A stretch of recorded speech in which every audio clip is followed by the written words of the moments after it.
In the heart of Magnolia Grove, a mid-sized suburban neighborhood somewhere in the sprawling outskirts of a Midwestern American city, rows of tidy brick houses and manicured lawns stretched out under the warm summer sun. The days were long, and the nights sparkled with fireflies that bobbed over freshly mowed grass, blinking golden messages into the hush of dusk. Despite the typical suburban serenity, Magnolia Grove was about to become the stage for an unlikely drama, thanks to a rather peculiar, self-important presence in the community. Among the neatly trimmed hedges and uniformly planted flowers, there was one home that stood out, not because of any physical oddity, but because of the person who resided within. She was the self-appointed guardian of neighborhood regulations, the loud, proud enforcer of the homeowners association's every single bylaw. Her name was Evelyn Arnett. Yet, with a certain derision, often whispered behind her back, her neighbors referred to her by a nickname, Karen. Karen had become something of an unspoken code among the residents whenever Evelyn happened to cross their path. She was in her mid-40s, but wore her authority like a badge of honor, usually reserved for someone 3 times her age. She commanded a presence at every HOA meeting, priding herself on maintaining the perfect suburban ideal. Wherever a rule could be interpreted or bent to suit her worldview, she championed it aggressively, whether or not it truly benefited the neighborhood. Many felt a knot tighten in their stomachs whenever she appeared, arms folded, chin tilted upward, prepared to deliver her typically condescending pronouncements on lawn lengths, fence colors, or children's sidewalk chalk drawings. Officially, Evelyn was the vice chair of the Magnolia Grove Homeowners Association, but in day-to-day practice, she was its unquestioned enforcer. The actual HOA president, a kindly older man named Stuart Coleman, was more of a figurehead. He showed up once a month to sign documents, greet new residents, and wave politely as he drove away in his silver sedan. It was Evelyn, however, who wielded the day-to-day power. Everyone in Magnolia Grove knew that if you did not keep your lawn to the mandated 2-inch height, or if you displayed the wrong shade of curtain visible through your windows, you would see a typed note delivered to your mailbox, complete with threatening references to HOA bylaws and potential fines. At the end of the day, the neighborhood was otherwise delightful. Families barbecued in backyards on weekends, kids ran to each other's houses for impromptu video game tournaments, and neighbors popped in unannounced to share sugar, borrow tools, or chat about the weather. But amid this tapestry of suburban warmth, Evelyn Arnett, Karen, was the vigilant hawk perched on a lamp post, ever ready to swoop down on any transgression.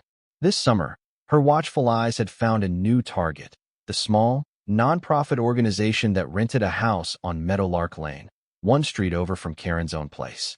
That old craftsman-style house, unremarkable from the outside, had in recent months been converted into a makeshift hospice care facility. Locals initially admired the cause. After all, the notion of extending a warm and home-like environment to terminally ill patients was, in theory, a beautiful mission. Yet, in Karen's mind, it was an affront to her carefully curated aesthetic of peace and order in Magnolia Grove. It was the smallest disruptions that drew her ire. An extra car parked on the street to accommodate a volunteer or a family member, the occasional visitors who lingered outside, tearful, exhausted, after comforting their loved ones. As weeks went by, Karen's complaints and threats intensified.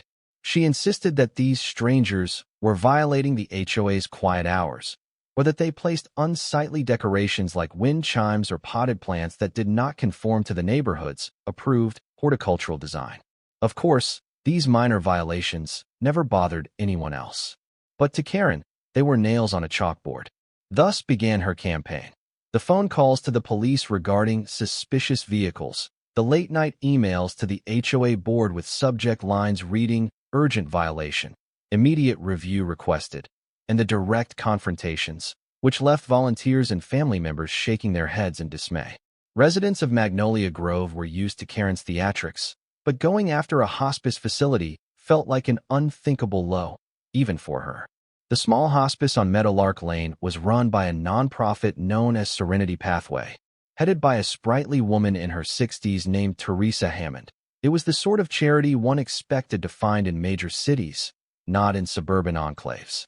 Teresa had dedicated her life to the care of terminally ill patients, believing that the final days of a person's journey deserve dignity, love, and compassionate support. Her staff of volunteers was a close-knit group, bound by a shared mission. One volunteer, Roxanne Perez, was in her early 20s and brimming with a tireless optimism.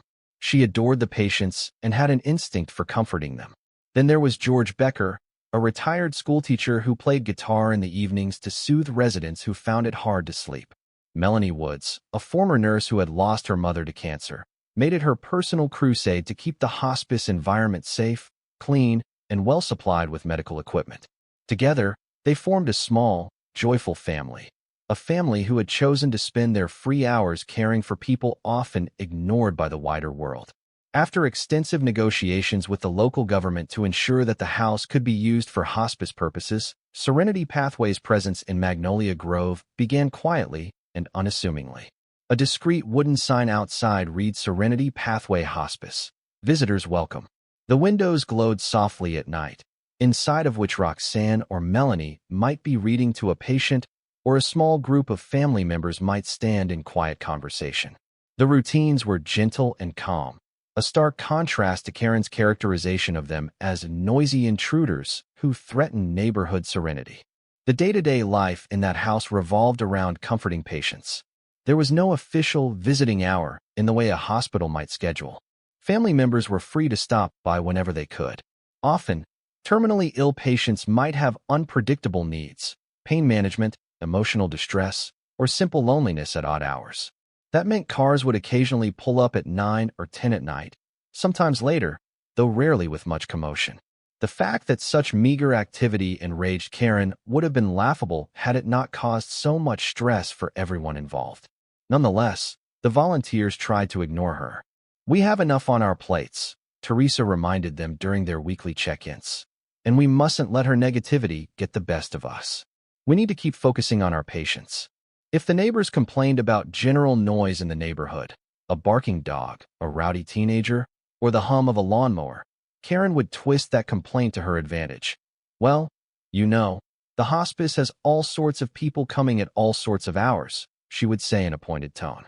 "They are probably the ones making noise." Despite her efforts, most neighbors sympathized with Serenity Pathway. They silently prayed that the negativity would blow over, that Karen would eventually find a new crusade. But as the summer drew on, the opposite happened. Her obsession became an all-out war, culminating in an ominous new tactic no one had ever expected from her. Karen was not the sort to let things rest quietly.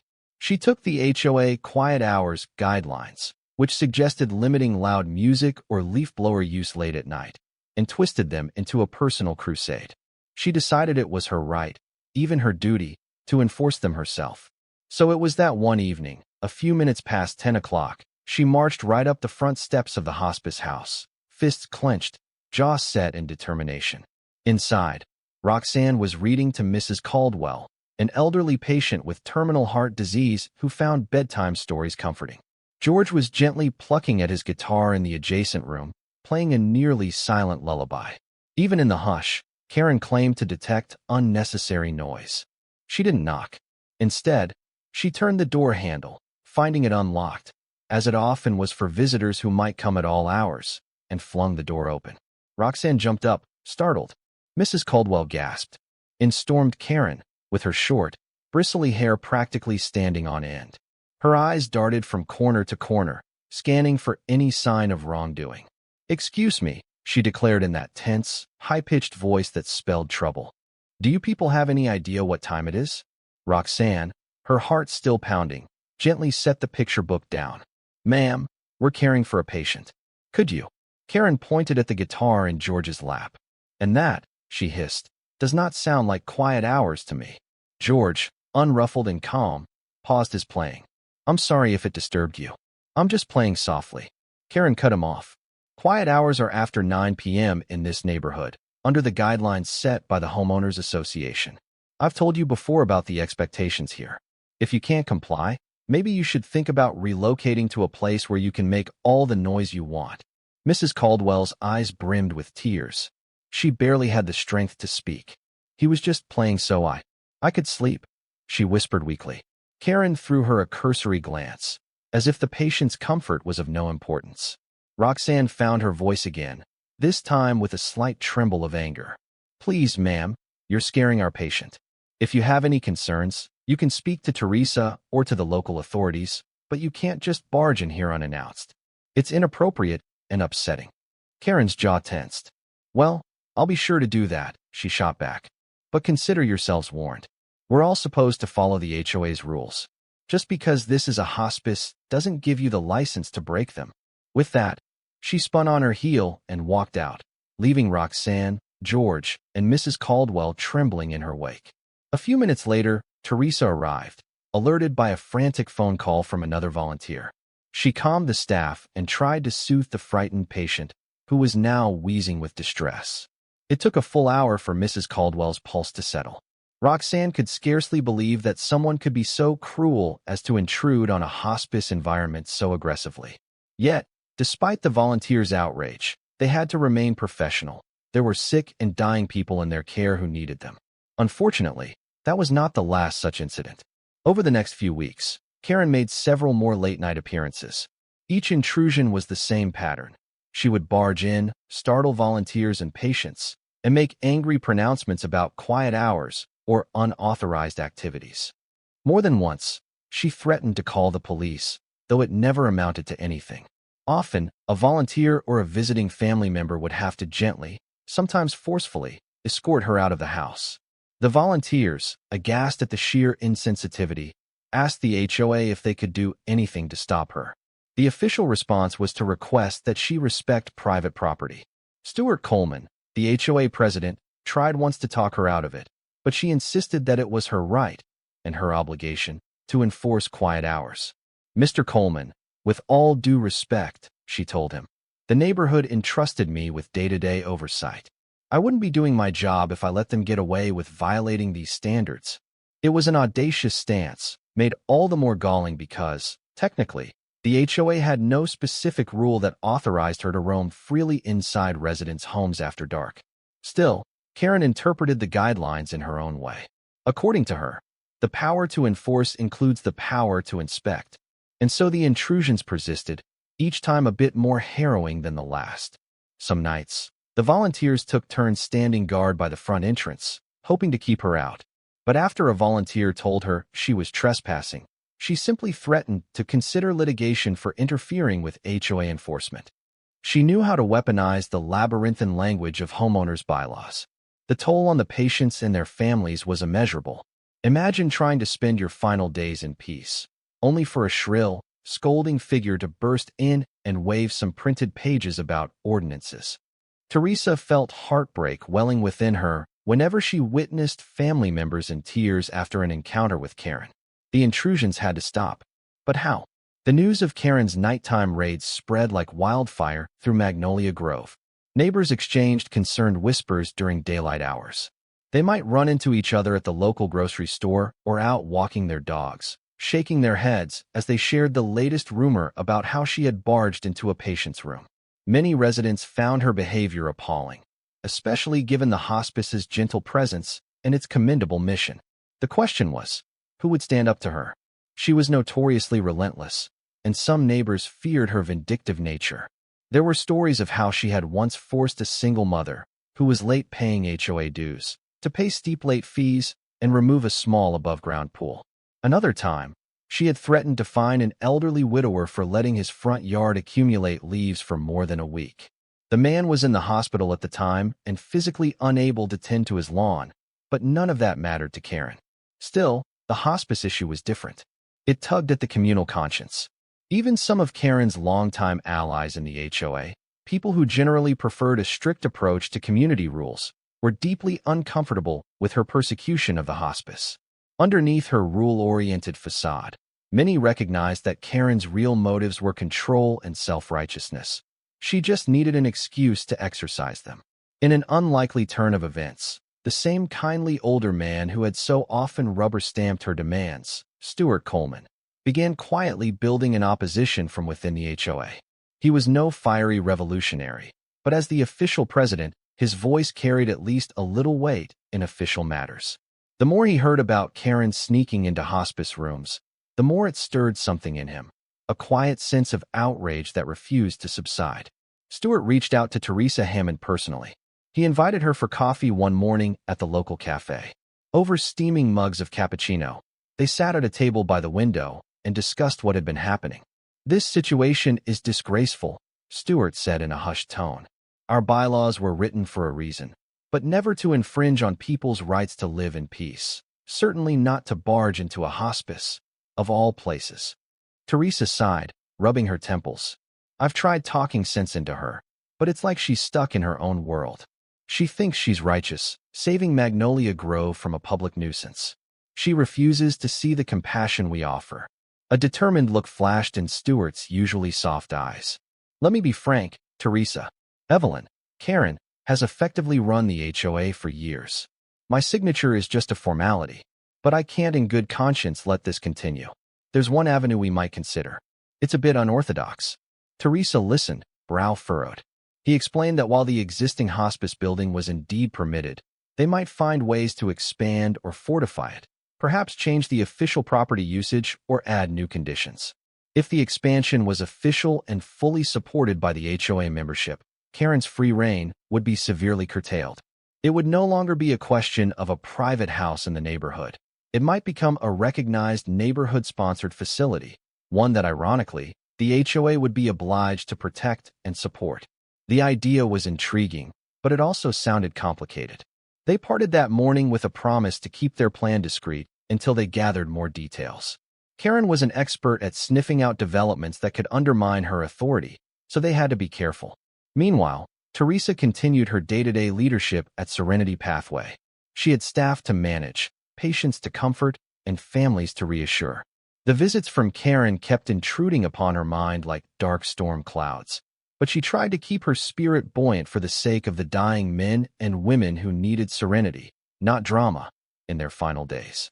Word that Stewart was investigating ways to strengthen the hospice's position made its way, indirectly, to Karen.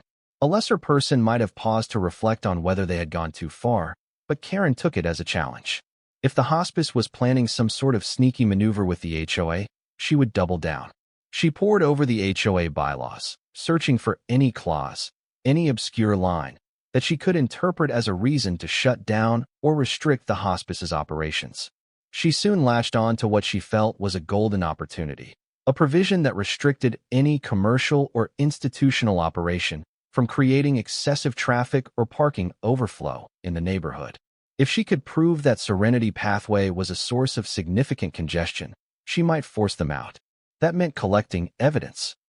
Night after night, she patrolled the streets in her SUV, snapping photos of cars parked near the hospice. She compiled a spreadsheet listing license plates and approximate arrival/departure times, meticulously searching for patterns to label as excessive. In reality, the data was unimpressive, just a handful of vehicles belonging to volunteers and visiting family members. But Karen was determined to spin it into something ominous. Then one fateful night, near midnight, Karen made her most brazen move yet. She parked in the shadows of a large oak tree across from the hospice. She was determined to catch them in the act of violating quiet hours or some unknown ordinance. The street was silent. From her vantage point, she could see the glow of a single-bedroom lamp on the second floor, likely a volunteer tending to a patient. Suddenly, a man in a white coat emerged from the driveway, heading to his car. He was a hospice nurse who had just finished a late shift. Karen's heart pounded with excitement. Now I can prove how they disrupt the neighborhood at all hours, she thought. She revved her SUV into gear, driving slowly after him as he turned onto the main road out of Magnolia Grove. She intended to see if perhaps he would stop somewhere, if there was any sign of suspicious activity. It was bizarre, paranoid behavior, but Karen had become consumed by her vendetta. Sometime during her pursuit, the nurse noticed in his rearview mirror that a car was tailing him. The sight was unnerving, so he dialed the police on his cell phone, quietly explaining that he was being followed. Eventually, the nurse found safety in a well-lit area near a late-night convenience store, where he spoke to an officer who had responded to his call. By the time Karen realized what was happening, she tried to slip away unnoticed, but the officer intercepted her. "What's going on here, ma'am?" the policeman asked, shining a flashlight into her window. Karen tried to summon her self-righteousness. "Officer, I'm a member of the Magnolia Grove HOA. This man works at a hospice in our neighborhood, and I had reason to believe." "Believe what?" the officer asked, baffled. The nurse was standing nearby, shaken, explaining that he was merely driving home after his shift. Karen stammered for a moment, then conjured up a story about enforcing quiet hours and ensuring the neighborhood's safety. The officer pursed his lips. This was evidently no typical neighborhood watch scenario. After some tense back and forth, the policeman let her go with a stern warning that tailing another vehicle without cause was harassment and that she should not repeat such actions. The incident rattled the nurse, who informed Teresa. He explained that he did not feel safe coming to work if he risked being followed or intimidated by Karen. When other volunteers heard, it shook them too. There was talk of pressing charges for harassment, but Teresa advised caution. "We don't want our energy drained by lawsuits. We need a real solution that protects us for good." Still, the story spread through Magnolia Grove. People were appalled. Tailing a hospice nurse in the middle of the night seemed beyond the pale. Even some of Karen's few remaining defenders threw up their hands, unable to condone such behavior. "This is going too far," they said at the next HOA meeting. Karen, however, refused to show remorse. She was defiant, claiming that her investigation served the neighborhood's best interests. It was the final straw that galvanized the community to act, and ironically, it paved the way for the ultimate resolution. Stuart Coleman continued his quiet lobbying in the background, gathering support from other HOA members and soliciting discreet donations from philanthropic neighbors who believed in Serenity Pathway's mission. The idea was simple but bold. Relocate the hospice to a vacant townhouse directly next to Karen's own property. The townhouse had been unoccupied for months, tied up in a probate dispute after the owner passed away with no immediate heirs. The property had recently cleared probate and was available for purchase or lease. The logic was brilliant in its irony. If Karen insisted on harassing the hospice for being too intrusive, then let them become her next-door neighbor, where their presence would be both bigger and more official. By transferring the hospice to the townhouse under the full endorsement of the HOA, they could turn the facility into something more akin to a specialized care home with multiple rooms for patients, secure, regulated, and protected by municipal guidelines for medical or end-of-life care. It would no longer be a single-family house with volunteer staff coming at odd hours.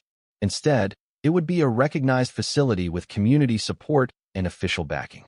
If Karen trespassed or intruded then, she would be breaking legitimate regulations, not just bending ambiguous HOA rules. Teresa listened to Stewart's plan with cautious optimism. Buying or leasing the townhouse required funds that Serenity Pathway did not readily have, but a quiet wave of generosity swept through Magnolia Grove. Residents who had heard about Karen's outrages, some of whom had never before donated to any cause, began opening their wallets. A local philanthropic group chipped in.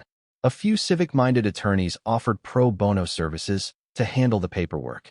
It was as though the entire community rallied behind the hospice, appalled by Karen's behavior and intent on making a statement that compassion, not cruelty, would define Magnolia Grove. Within weeks, the purchase was secured. The paperwork was drawn up so that the building would remain a property within the HOA's purview, but with an official classification as a small hospice facility. The county health department reviewed the setup and gave its blessing, provided they adhered to certain fire and safety codes. Volunteers and supporters gathered on weekends to renovate the townhouse, painting walls in soft, comforting hues, replacing worn carpeting, and outfitting rooms with beds, recliners, and medical equipment for palliative care. A small garden space in the backyard was transformed into a peaceful courtyard with a wheelchair-accessible pathway, potted flowers, and a trickling fountain to offer patients a soothing outdoor retreat.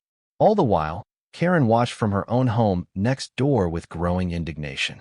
She tried to rally the HOA membership against the plan, but by now her credibility was in tatters. News of her late-night trespasses and her pursuit of the hospice nurse had convinced people that she was simply out of control. Only a handful of neighbors, those who clung to a rigid, misguided sense of rule enforcement, stood by her. Far too few to derail the initiative. And so it happened. The day arrived when Serenity Pathway officially moved its entire operation a few hundred yards from Meadowlark Lane to Tanager Court, directly adjacent to Karen's house. It was the talk of the neighborhood. Volunteers formed a line to carry supplies, boxes of medical records, and furniture to the new location. Patients were carefully transported in vans and ambulances, one by one, to their freshly appointed new rooms. Families were welcomed with tours of the townhouse's cozy interiors, each decorated with warm lighting, plush chairs, and thoughtful touches like quilts, family photo corners, and an on-site counseling room for grief support. When Karen stepped onto her porch that afternoon, she was greeted by the sight of half the neighborhood gathered outside the new hospice, cheering and applauding as a ribbon was cut on the front walkway. Local reporters had even shown up, alerted by some savvy volunteers' press release. They captured photos of smiling neighbors and volunteers hugging each other, tears in their eyes, celebrating this triumph of compassion. Never before had Karen's authority seemed so small. She stood there, lips pursed, shoulders tense, feeling the world move on around her in a celebration of everything she had tried to suppress. With the expansion came a host of improvements. Serenity Pathway now had the space to care for more patients, adding half a dozen additional rooms on both floors. An all-purpose activity area was set up downstairs for group therapy sessions, art classes, and even a weekly music night led by George. This time, the music was not a faint guitar in the corner. It was an organized, joyful event, typically winding down by 9 at night, but occasionally lasting longer, especially when family members stayed to reminisce about their loved ones' lives. The new hospice layout adhered to county codes that required extra soundproofing, meaning the modest melodies and conversations inside rarely exceeded normal conversation volume outside. Yet ironically, the presence of Serenity Pathway next door was far more noticeable than the old house on Meadowlark Lane had ever been. Patients being taken in and out, volunteers arriving in shifts, deliveries of medical supplies and groceries, the hum of communal activities.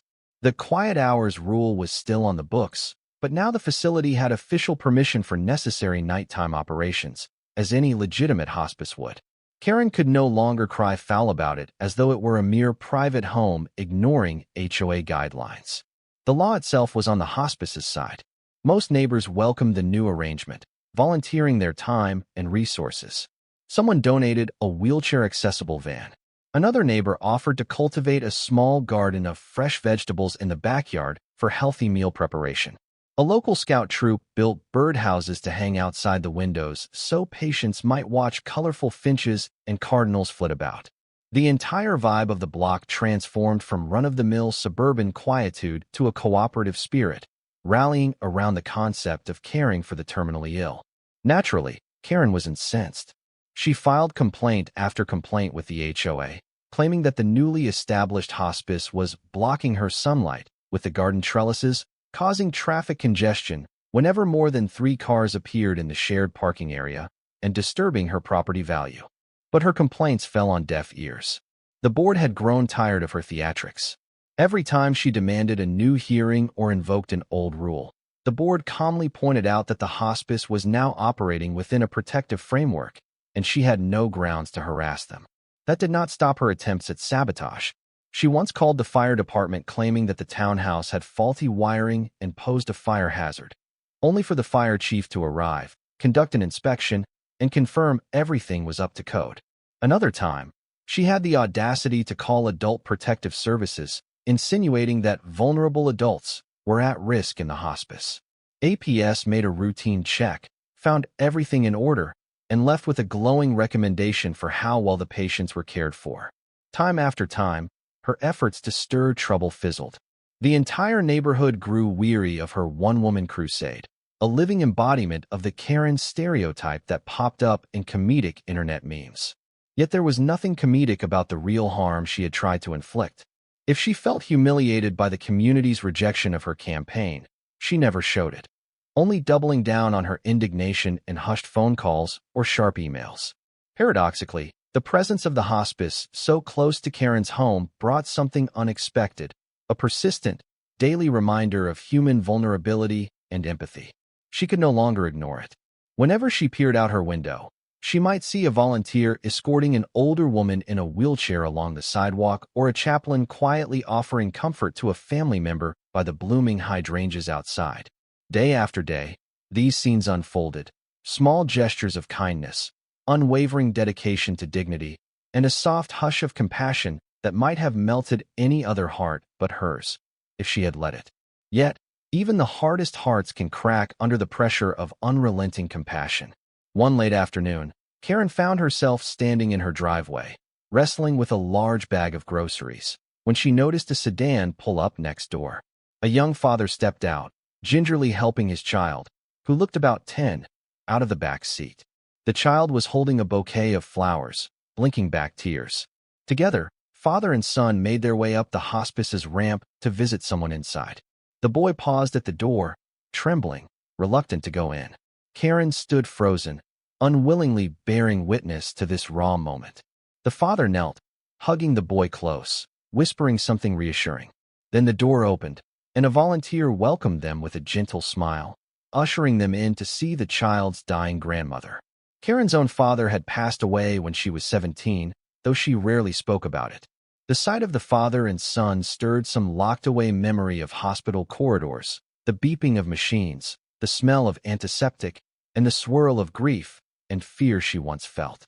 She clenched her jaw, blinking back a wave of feeling she could not quite name. Then she turned away, stepping briskly into her house, determined not to let any sentiment breach her rigid shell. Despite the near-constant tension emanating from her corner of the street, life at the new Serenity Pathway location proceeded in its gentle, meaningful rhythm. The patients who came through found solace in an environment that felt almost like a bed and breakfast, but with medical support and staff who genuinely cared.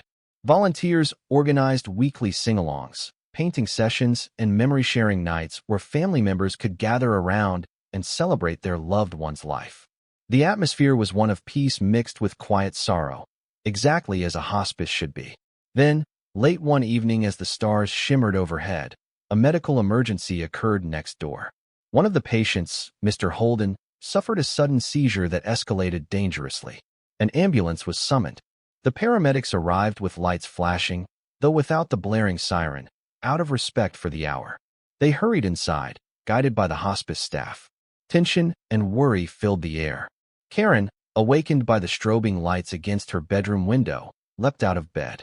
She muttered an exasperated string of complaints about disturbances at all hours and flung open her window, looking to see what was happening.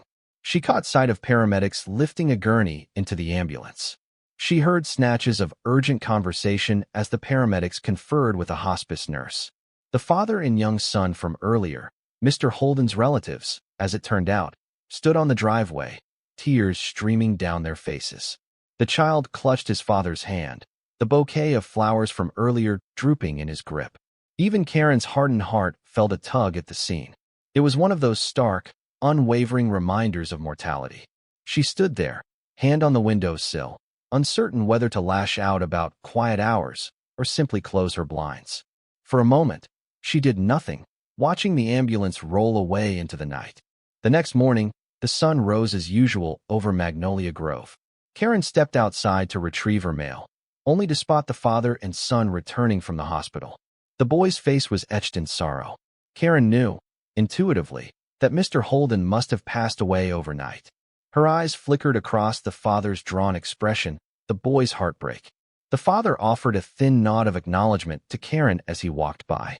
Something about that small gesture of civility in the midst of grief shattered her usual veneer. She felt her throat tighten. Still, with typical Karen impulse, she retreated indoors, quickly and silently, escaping the weight of that grief that she had unwittingly shared for a moment. The weeks that followed brought small but perceptible changes. Karen's usual litany of complaints subsided somewhat. She no longer barged into hospice rooms. Indeed, that was no longer possible without direct violation of county regulations. She occasionally sent emails about parking violations, but these were more sporadic and half-hearted. For reasons she could not quite articulate, her appetite for confrontation waned. Meanwhile, the hospice thrived. Not every story ended happily. Patients still passed away, families still mourned. Yet there was a sense of solidarity in Magnolia Grove, as though the entire community had come together to support one another in life's inevitable final chapter. Volunteers found themselves inundated with neighborly offers of assistance, cooking meals, driving patients to doctor's appointments, or merely sending cards of encouragement. One balmy afternoon, Teresa held an open house for the entire neighborhood. She called it this celebration of life and compassion. Everyone was invited to tour the facility, meet the staff, and learn more about end-of-life care. Even those who had been uncertain about having a hospice next door walked away touched by the warmth of the environment. A few stoic types wiped away tears as they listened to music performed by George in the common area. Children giggled in the little courtyard garden, oblivious to the seriousness of the building's purpose, but somehow sensing the kindness that radiated. Karen hovered at the edge of the event, half curious, half resentful. Her arms were folded tight across her chest, and she remained near the fence line that separated her yard from the hospice. She did not step forward to join the open house. Teresa caught sight of her and walked over, a plate of homemade cookies in hand. For a moment, Karen considered turning away, but something in Teresa's gentle smile made her pause. "Thanks for coming by," Teresa said calmly. Karen sniffed. "I'm not sure I'm really." Teresa held out a cookie. "It's from Mrs. Anderson, our neighbor 2 houses down. She insisted on baking a batch for today." Karen hesitated, then took the cookie, more out of politeness than appetite. She nodded, her gaze drifting over Teresa's shoulder into the courtyard, where a group of volunteers were chatting happily. "Look," Karen said quietly, "I don't approve of all of the changes. This isn't what our neighborhood was supposed to be." Teresa offered a slow nod. "I understand change is hard, but I'd like you to know we're here to do good work, not cause trouble. Our mission is about offering comfort." Karen stared at the cookie in her hand, then mustered a curt nod. She opened her mouth, as if to say something else, but no words came out. Instead, she turned away and retreated into her house. Teresa stood there for a moment, letting out a soft sigh. It was not a grand reconciliation, but it felt like some tiny shift in the wind. Another month slipped by, and life in Magnolia Grove settled into a new normal. The hospice townhouse bustled with quiet efficiency. Karen mostly kept to herself now, though she did attend an HOA meeting to protest increased traffic. In that meeting, she was politely but firmly informed by the board that everything the hospice did had been formally approved by the HOA membership and was fully compliant with local ordinances. Resigned, Karen lapsed into silence. A subtle transformation had been occurring in her private life, too. She spent more time staring at family albums of her father. Until that father-son pair had sparked something in her, she had managed to bury her adolescent memories of her own father's passing. Now old photos, old tears, old regrets seeped back in. She found herself missing him in a way she had seldom allowed herself to feel. The swirl of sorrow, guilt, and vulnerability was overwhelming.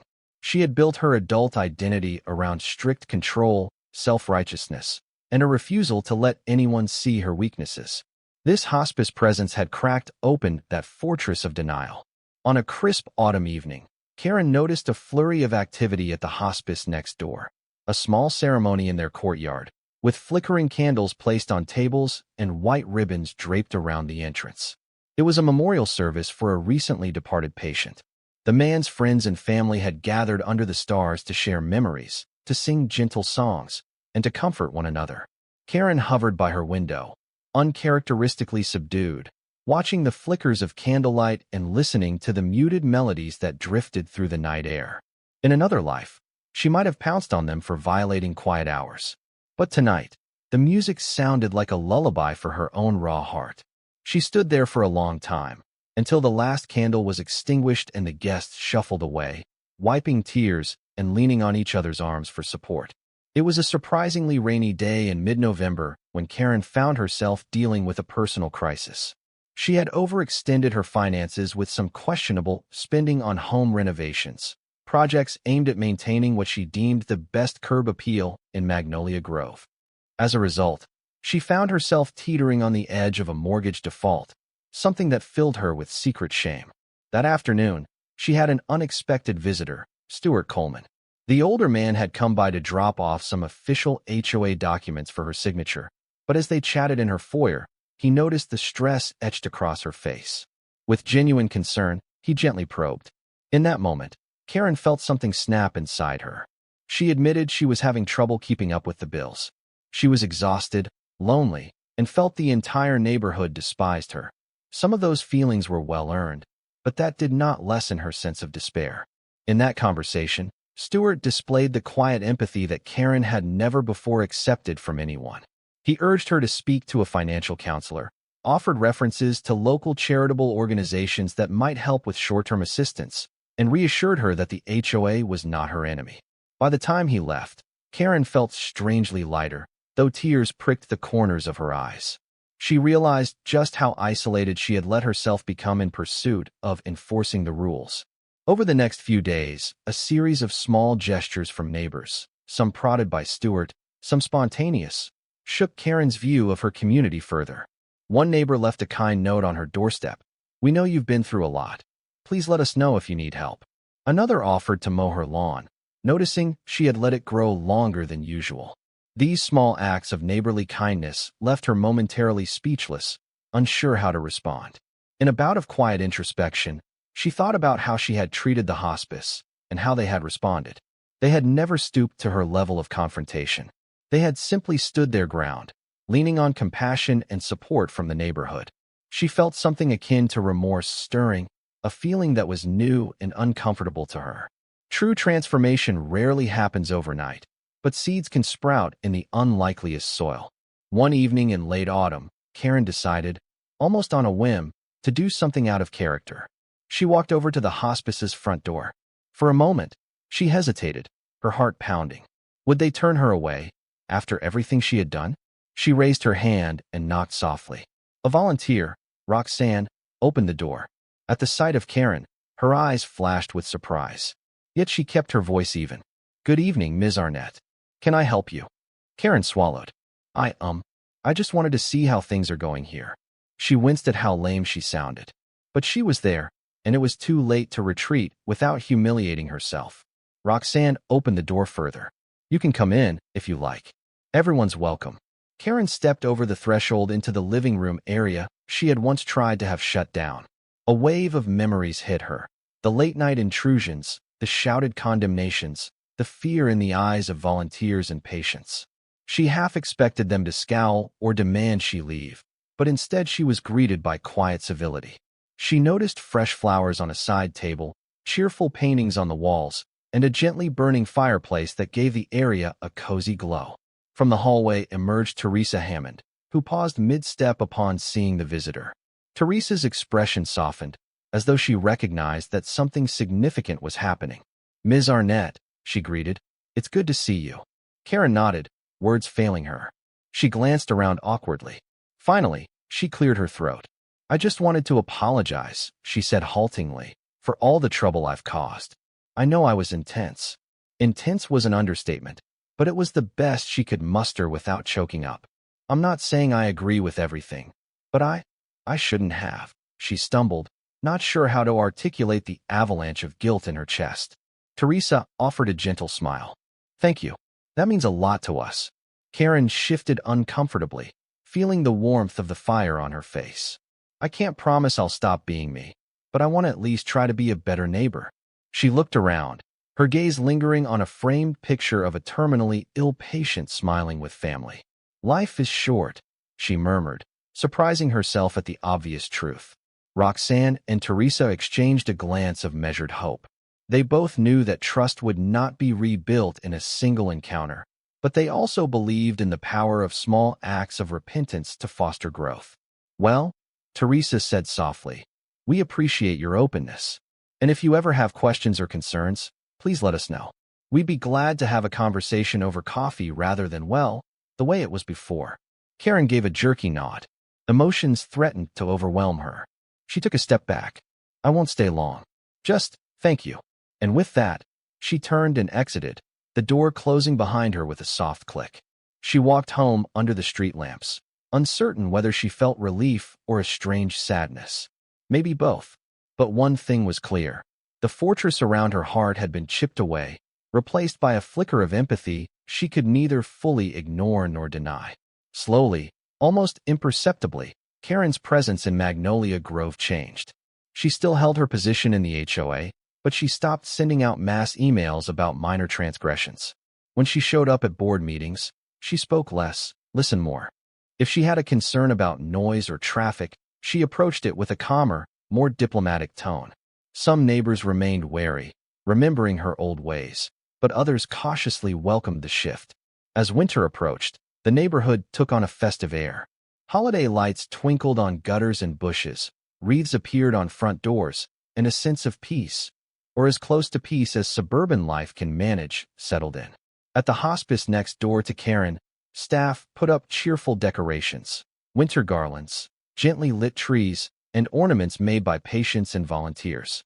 The courtyard fountain was switched off for the cold season, but the area was still adorned with bright ribbons and a festive bench, offering a spot for reflection and conversation. One evening in December, the hospice hosted a memorial candle lighting to honor those who had passed in the year gone by. Karen stood at her window, watching as neighbors, volunteers, and grieving families lit small candles and paper cups. Each flame flickered against the backdrop of the silent winter night. She felt a pang inside, remembering her father. And for the first time in as long as she could remember, she allowed herself to mourn. Tears slipped down her cheeks. She did not hide or wipe them away. The next morning, she found herself compelled to do something strange and yet utterly natural. She wrote a small check to Serenity Pathway. It was not large, given her strained finances, but it was a symbolic gesture. She placed it in an envelope with a handwritten note. "Thank you for what you do. In memory of my father." She slipped out of her house just after dawn and pushed it through the mail slot in the hospice's door. A gentle snowfall dusted the neighborhood as she walked back. She glanced up at her own roofline, remembering how meticulously she had once patrolled every inch to ensure no Christmas light was out of alignment. Today, she only felt the hush of winter and the subtle glow of redemption rising in her chest. For the first time in years, she felt a bit of peace. With that small donation and her note of remembrance, Karen, Evelyn Arnett, laid to rest a portion of her old self. To the amazement of some neighbors, she even began occasionally volunteering at the hospice in small ways, dropping off packaged snacks she found on sale, or offering to help with their paperwork, something she was good at. Bit by bit, the tension that had once defined her relationship with Serenity Pathway evaporated, replaced by a cautious camaraderie. It did not happen overnight, nor was it without relapses. Every so often, she would forget herself and snap at someone about an overgrown hedge or a garbage bin left out too long. But each time, the angry flush would fade from her cheeks as she recalled the face of that boy who lost his grandfather, or the tearful father comforting his son, or her own father's memory. She would mutter an apology or at least restrain herself from turning a minor annoyance into a full-blown crisis. The hospice continued to thrive. As the seasons turned, more patients came to spend their final days in an environment of profound love and acceptance. Families found comfort in the knowledge that their loved ones were being cared for by a community that truly believed in the power of compassion. In a final stroke of ironic justice, the vacant property next to Karen that had become the new hospice site, once the focus of her wrath, ended up strengthening the entire community's spirit. Even the local news covered the story at one point, praising Magnolia Grove for its neighborly unity and empathy toward the terminally ill. Karen's name was never mentioned, which suited her just fine. She found more satisfaction in anonymity than in the brand of notoriety she had once pursued. And so, in a quiet but meaningful way, the once embattled hospice grew stronger right on Karen's doorstep, shining day and night with the constant reminder of human compassion that she had once tried to snuff out. Its presence did not diminish her property's value or ruin the neighborhood's tranquility. It expanded hearts, drew people closer, and elevated the entire atmosphere of Magnolia Grove. Evelyn Karen Arnett, that aggressive, self-righteous woman who once sneaked into hospice rooms at night, shouting about noise, found a new place for herself within the community's heart. Her old patterns had not vanished entirely, but she had, at last, discovered the power of empathy and learned that real peace of mind arises not from controlling others, but from supporting them. It was, in its own way, a happy ending, an ongoing story of redemption and unity that spread far beyond those quiet suburban streets. For in the end, Magnolia Grove flourished under the unlikeliest of transformations. A hostile neighbor turned hesitant ally, a small hospice turned thriving haven, and a wary community turned beacon of compassion and acceptance. And that is how, to the surprise of all who watched, a place once haunted by the shrill demands of a self-proclaimed enforcer became a place of warmth and acceptance, proving that sometimes the greatest transformations happen right next door to those who resist them the most.